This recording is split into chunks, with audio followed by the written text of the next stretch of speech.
On Christmas night in 1945, an incident occurred in West Virginia, USA, that still sends shivers down the spine when remembered. A man named George Sodini was celebrating Christmas with his wife, Jenny Sodini, and their 10 lovely children. Every face was glowing with happiness. But who knew that this night would turn into a nightmare? A nightmare that remains an unsolved mystery to this day. What happened was this. Around 1 a.m., a sudden fire broke out in the house. George and Jenny managed to escape with 4 of their children, but the 5 children sleeping upstairs vanished forever. No bones or any other traces of their bodies were ever found.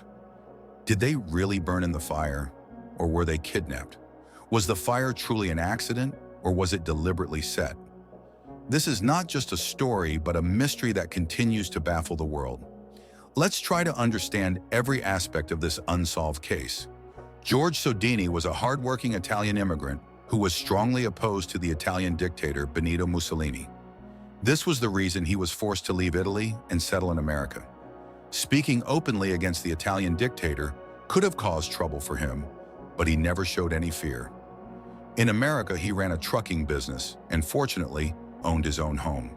His wife, Jenny Sodini, was a dedicated housewife who took care of her children with love and discipline. On December 24, 1945, Christmas Day, the Sodini children were playing with their new toys. As night fell, 5 of the children went upstairs to sleep in their beds. Around 1 a.m., Jenny noticed smoke in the house. When she went to check, she found that the kitchen had caught fire for some reason. George and Jenny managed to escape with 4 of their children, but the 5 children sleeping upstairs remained inside. George tried everything to save them. When he ran toward the second-floor window, he noticed that the ladder he usually kept there was missing. He then thought of using his coal truck to reach the window, but when he turned the ignition on, the truck wouldn't start. The other truck also failed to work. Those present at the scene tried to call the fire department, but unfortunately, no one answered. Later, when they finally managed to contact the fire chief, the fire brigade arrived hours after the incident. Everyone assumed that the fire had caused the deaths of the 5 children, but the case was far more complicated than it seemed.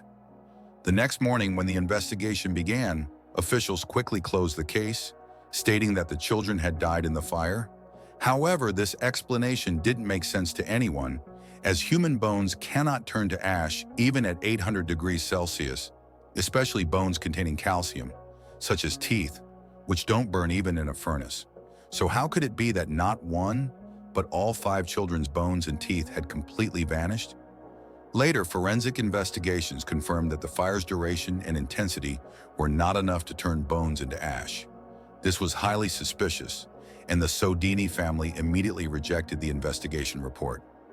The investigation team claimed that the fire was caused by a short circuit in the kitchen, but George Sodini insisted that he had recently rewired the entire house, and there was no chance of any fault. When George tried to recall the moments of the incident, he remembered some suspicious details. At the time of the fire, when he tried to call the fire brigade, the phone line was cut. This was later confirmed during the investigation. The phone line had been deliberately severed from outside. Jenny also recalled that around 12:30 a.m., the house phone had rung, and on the other end was a woman laughing loudly. Jenny hung up, thinking it was a wrong number. If the phone line was cut at 1 a.m., and a strange call had come just half an hour earlier, it meant the line had been cut half an hour before the fire. The night was filled with strange occurrences. Before the fire, Jenny had heard something fall on the roof. When she didn't hear anything further, she went back to sleep, only to smell smoke a few minutes later. Additionally, the ladder George usually kept outside was missing during the incident and was later found far away in a field. Both of George's trucks, which had been working perfectly the day before, mysteriously failed to start during the fire. All these events led George to believe that his children had not died, but had been kidnapped. But how could someone have taken them away unnoticed in all the chaos? A few months before the incident, an insurance agent had visited George Sodini, pressuring him to insure his home. When George refused, the agent threatened him, saying, "You'll realize the importance of this when your house catches fire."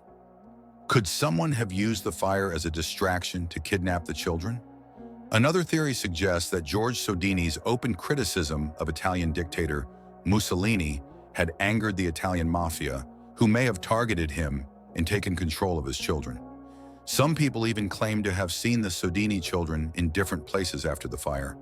One woman said she saw the children in a hotel with a strange couple, while other reports claimed they were seen being taken away in a car.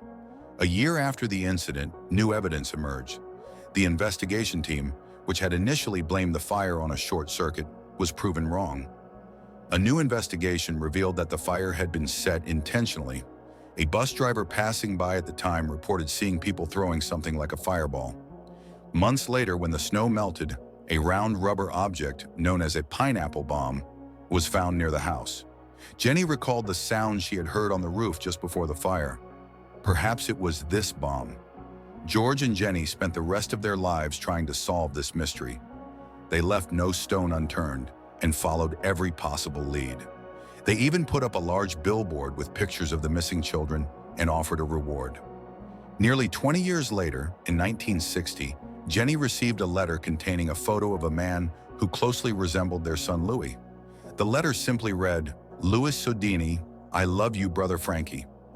Was this letter really from one of the missing children, or was it a prank? George and Jenny hired a private detective to investigate, but no trace of Louis Sodini was ever found. Years passed, but the mystery remained unsolved.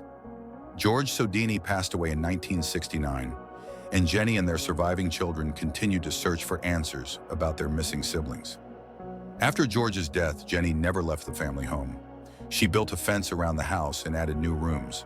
For the rest of her life, she wore black as a symbol of her grief. In 1989, after Jenny's death, the family finally took down the old, worn-out billboard that had been put up for the missing children.